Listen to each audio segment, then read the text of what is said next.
Good morning, नमस्कार, सुप्रभात। आप देख रहे हैं न्यूज 18 राजस्थान। मैं हूं आपके साथ मनुरा सक्सेना। अगले आधे घंटे तमाम वो खबरें आपको बताने वाले हैं जो बनेंगी आज की सुर्खियां।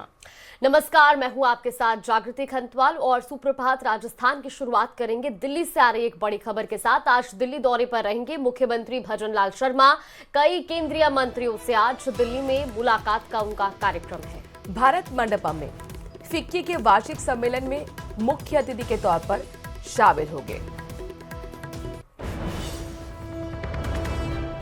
तो आज दिल्ली से बड़ी खबर यह आई है कि मुख्यमंत्री भजनलाल शर्मा का दिल्ली दौरा रहने वाला है। कई केंद्रीय मंत्रियों से मुलाकात का उनका कार्यक्रम है, कई मीटिंग्स उनकी हैं और जाहिर तौर पर किस तरीके से डबल इंजन की सरकार काम करे ताकि राजस्थान का विकास हो, राजस्थान के लोगों तक जो योजनाएं हैं चाहे वो केंद्र की हो या स्टेट गवर्नमेंट की हो वो पहुंचे। इसको लेकर संगठन की समय समय पर बैठक होती रही है। खुद मुख्यमंत्री कई दौरे पर जाकर अलग अलग केंद्रीय मंत्रियों से मिलकर बातचीत कर चुके हैं। देखिए, ईआरसीपी का मुद्दा बहुत महत्वपूर्ण हो जाता है और वो लगभग माना जा रहा है कि एग्जीक्यूट होने वाला अंतिम चरण पर है। इसको लेकर मुलाकात हो सकती है। साथ ही कई और मसले हैं जिसको लेकर केंद्रीय मंत्रियों से मुलाकात का कार्यक्रम है। साथ ही एक महत्वपूर्ण कार्यक्रम और भी है, फिक्की का वार्षिक सम्मेलन जो कि भारत मंडपम में आयोजित किया गया है। वहां मुख्य अतिथि के तौर पर शिरकत करेंगे मुख्यमंत्री भजनलाल शर्मा।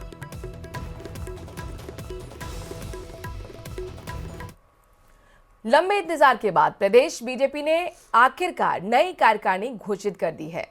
तो नई टीम में 34 नामों का ऐलान किया गया है। लिस्ट में कुछ पदाधिकारियों को हटाया गया है तो कुछ का नाम प्रमोट भी किया गया है। एक रिपोर्ट देखिए। मदन राठौड़ ने नई टीम का किया ऐलान। टीम में 34 लोगों का है नाम। कार्यकारिणी में 2 विधायकों को मिली जगह, 2 सांसद और 2 एमएलए किए गए बाहर। हटाए गए पदाधिकारियों को मिलेगी नई जिम्मेदारी।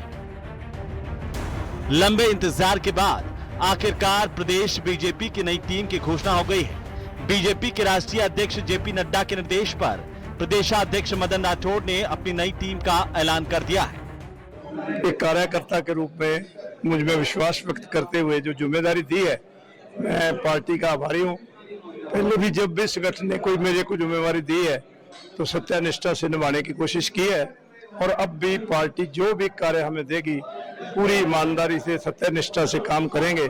9 उपाध्यक्ष सुरेंद्र पाल सिंह टीटी, नाहर सिंह जोधा, मुकेश दादीज, बिहारी लाल बिश्नोई, छगन माहूर, हकरू माइडा, डॉक्टर ज्योति मिर्धा, अलका मुंदड़ा, सरिता गेना।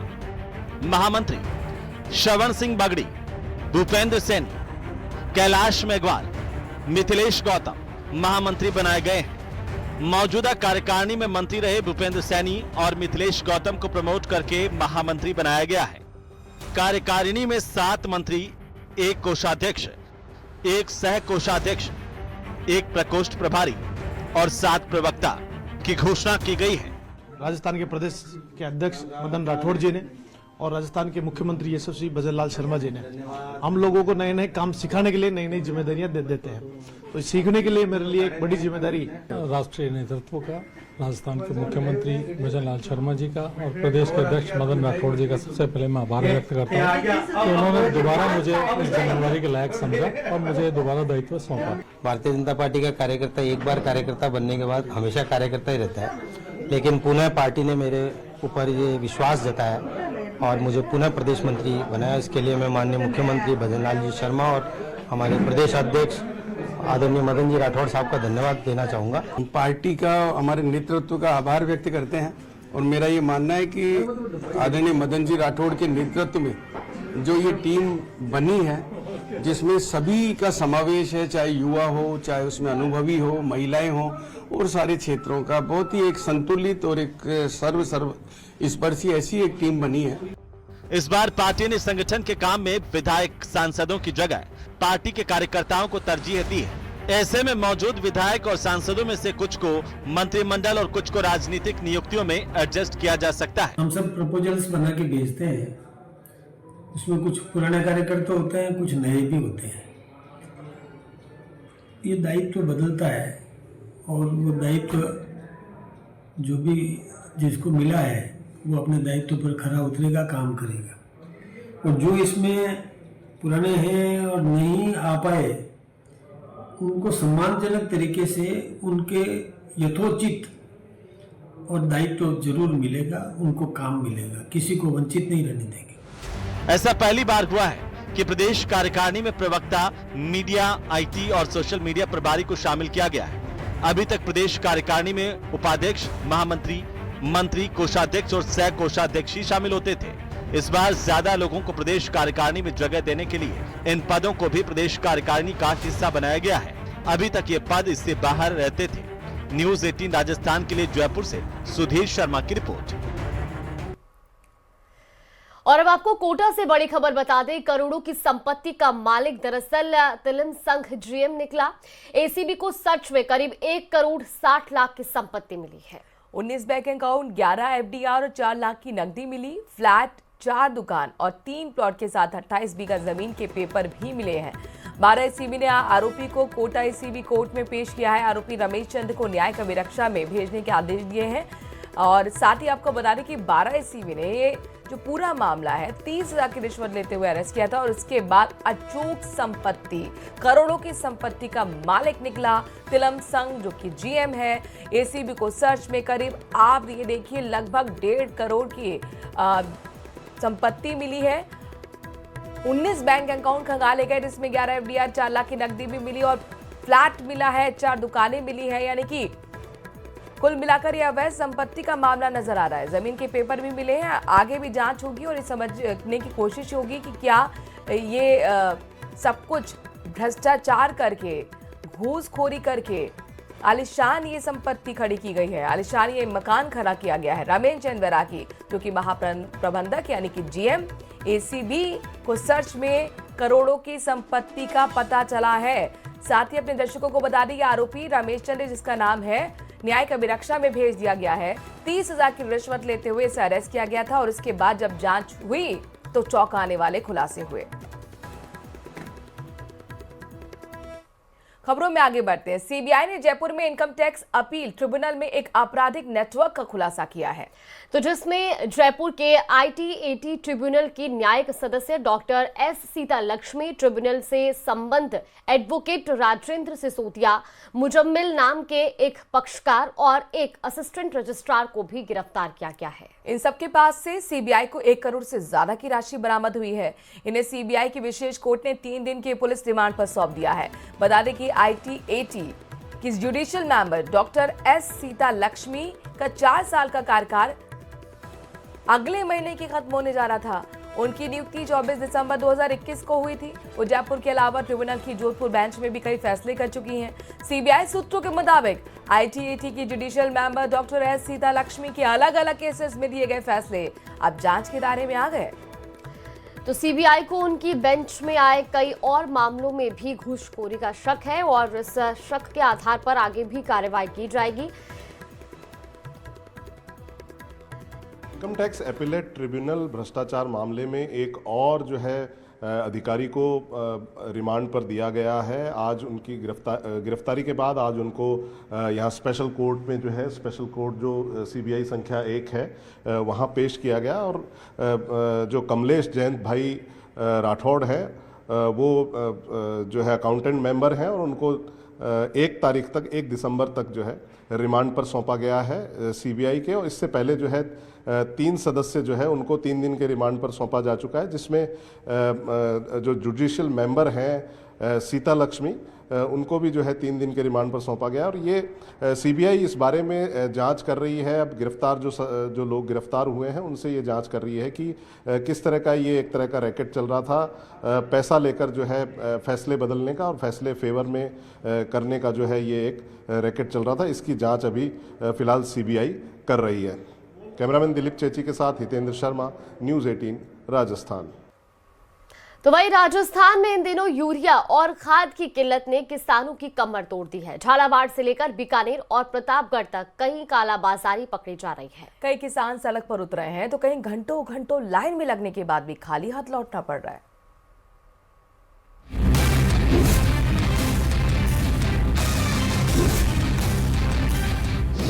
प्रदेश में खाद के लिए हाहाकार, किसान सड़क पर, दुकानों पर भगदड़, कई जिलों में कालाबाजारी के बड़े खुलासे।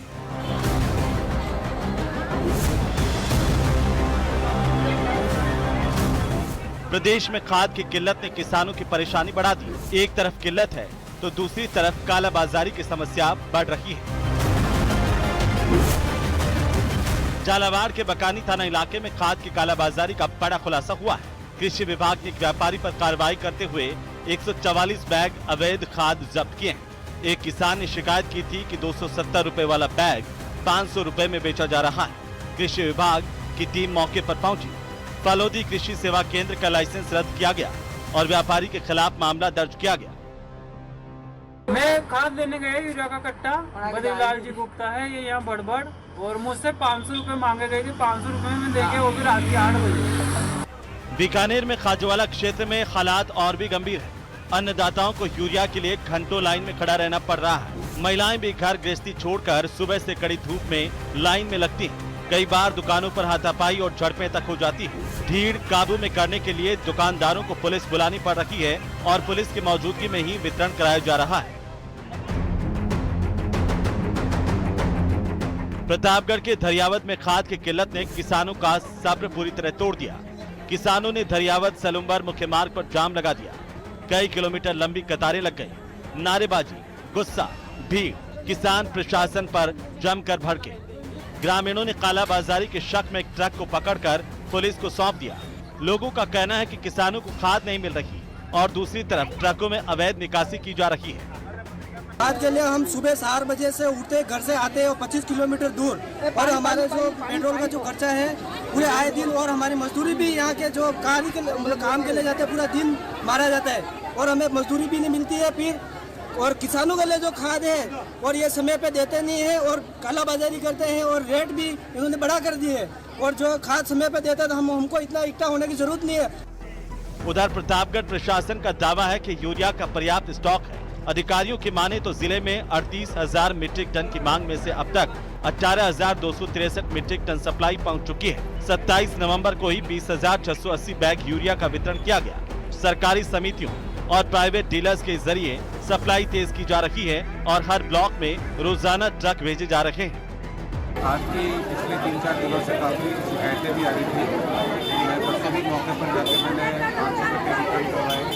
कल भी हमने बहुत सारी गाड़ियाँ मंगवा कर रिटर्न करवा रहे हैं। आगे से ही थोड़ी सी शॉर्टेज आ रही है, लेकिन एग्रीकल्चर के ऑफिसर्स से उनको पाबंद कर दिया है कि जितनी भी गाड़ियाँ आएंगी तो यहाँ के जो लोकल कार्मिक हैं, डब्ल्यू हैं, सुपरवाइजर हैं, उनको पहले बताकर और दिन में सबके सामने वितरण किया जाए, तो रात में वितरण न करें। कभी अतिवृष्टि, कभी कीट प्रकोप और अब खाद की किल्लत लगातार मार झेल रहे किसान फिर संकट में हैं। अब सवाल यही है कि क्या सरकार समय रहते पर्याप्त खाद उपलब्ध करवा पाएगी या फिर राजस्थान के कई जिलों में यह संकट और गहरा हो जाएगा। Bureau report, news 18 Rajasthan.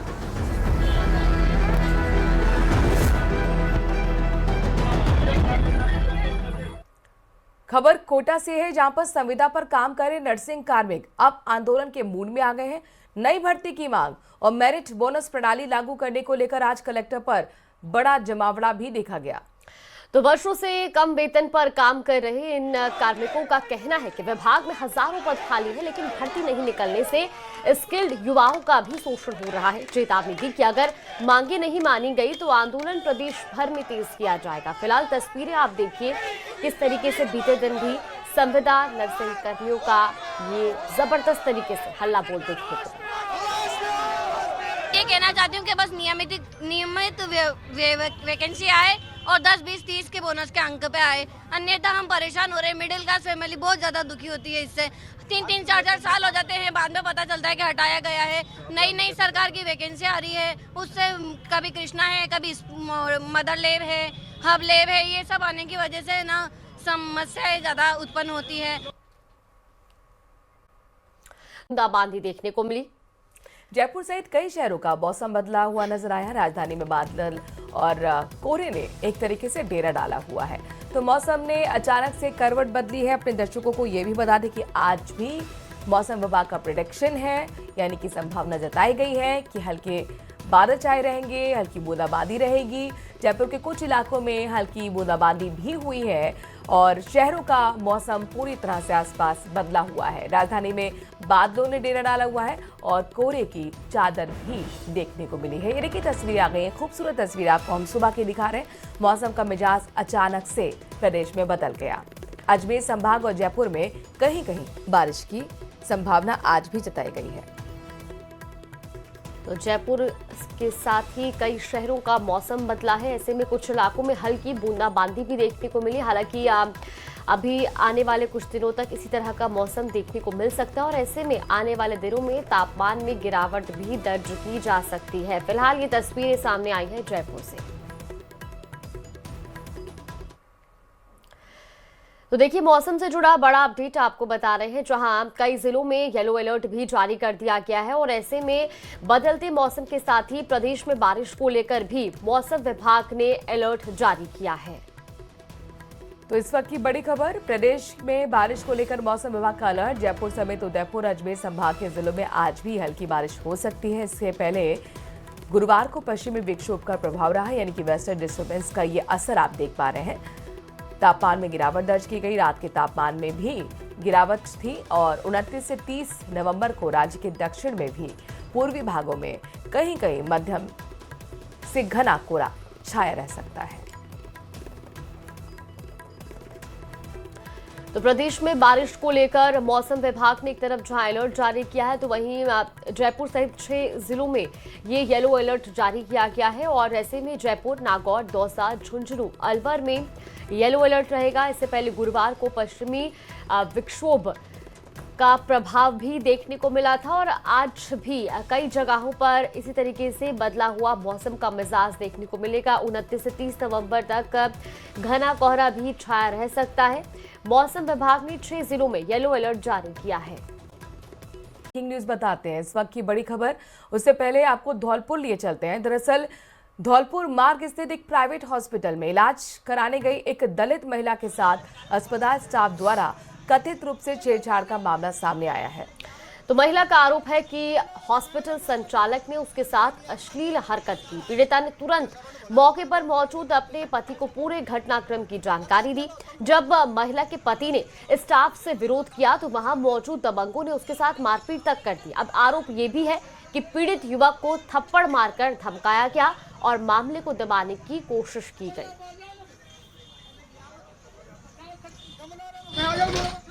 यानी जैसे वो दवाई दे रहा था लेडीज को गलत तरीका से मतलब वो कर रहा था और उसके पति ने जैसे ही उससे बोला है कि भाई तू ऐसा क्यों कर रहा है, तो जैसे मेडिकल में जो रहते हैं उन तीनों बंदों ने मेरा भाई डाल के उसकी पिटाई की है।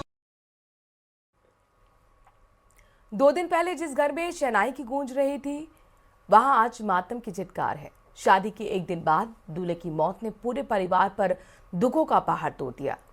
तो दुल्हन का भी रो रो कर बुरा हाल है, वो बेसुध हो रही है और मामला अलवर का है, जहां DRDO में अफसर आदित्य जाटव बाथरूम में संदिग्ध रूप से बेहोश मिले थे, जिन्हें डॉक्टरों ने जांच के बाद मृत घोषित कर दिया था। एक रिपोर्ट देखिए।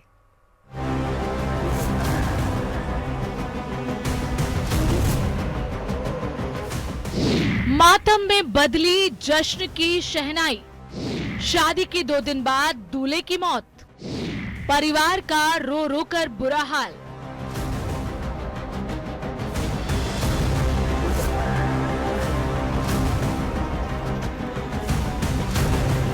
पच्चीस नवंबर को आदित्य जाटव की शादी के जश्न में पूरा परिवार सराबोर था, लेकिन इस खुशी को मानो किसी की नजर लग गई। शादी के महज 2 दिन बाद आदित्य जाटव इस दुनिया को अलविदा कर गया।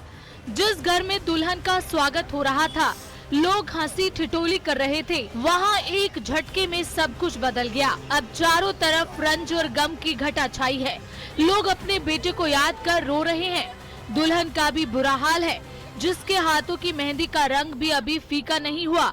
उसने अपने हमसफर को खो दिया। सुबह ये बता रहे हैं, सुबह उसने बाथरूम में चक्कर आ गए, गिर गया, बस पीछे वो एक्सपायर हो गया। पोस्टमार्टम के लिए अब लाश गई होगी। दरअसल अलवर शहर के शिवाजी पार्क में रहने वाले आदित्य जाटव DRDO मैसूर में ज्वाइंट डायरेक्टर थे। 25 नवंबर को उनकी शादी कांस्टेबल श्याम सिंह की बेटी नव्या से हुई। विदाई के बाद दुल्हन का स्वागत किया जा रहा था। इसी बीच आदित्य बाथरूम में बेहोश मिले। परिवार वालों ने उन्हें उठाने की कोशिश की, लेकिन वो नहीं उठ पाए। परिजन आदित्य को तुरंत अलवर जिला अस्पताल लेकर पहुंचे, जहां डॉक्टरों ने उन्हें मृत घोषित कर दिया। 27/11/2025 को सुबह 5:30 बजे करीब लेटरिन बाथरूम गया था। तो काफ़ी समय हो गया, उसकी माँ आवाज़ लेटरिन बाथरूम करने गई तो उसने आवाज़ दी, वो बोला नहीं। अंदर से उसके पिता को बुलाया, आवाज़ दी कि भाई अभी बोल नहीं रहे आदित्य। नहीं बोलने की वजह से उन्हें दरवाजे में धक्का दिया तो अचेत अवस्था में पड़ा हुआ मिला, जिसको अस्पताल ले गए। डॉक्टर ने उन्हें मृत घोषित कर दिया। मौत के बारे में उन्होंने कहा हमें कोई शक सुबह नहीं, अचानक कोई मौत हुई। फिलहाल परिवार को साइलेंट अटैक आने की संभावना है, लेकिन असली वजह पोस्टमार्टम रिपोर्ट आने के बाद ही पता चलेगी। लेकिन 2 दिन पहले जिस घर में शादियों की खुशियां गूंज रही थी, वहां अब मातम पसरा है। अलवर से न्यूज़ 18 राजस्थान के लिए नितिन तिवारी की रिपोर्ट।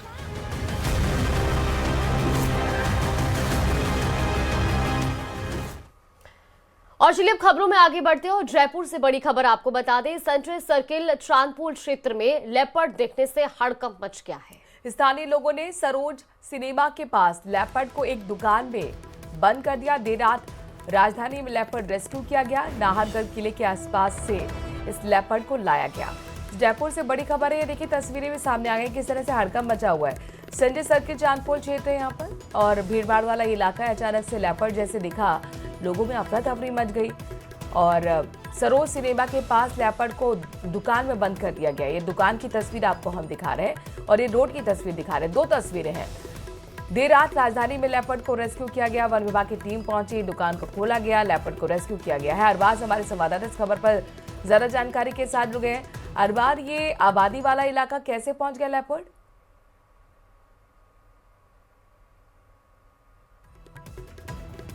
अरबाज, आपको ऑडियो मिल रहा है?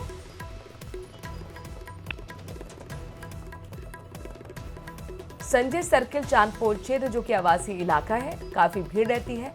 अचानक से जब लेपर्ड आ गया तो लोग दहशत में आ गए। लोग समझ नहीं पाए कि ये हुआ क्या। हालांकि अपने दर्शकों को बता दें कि दुकान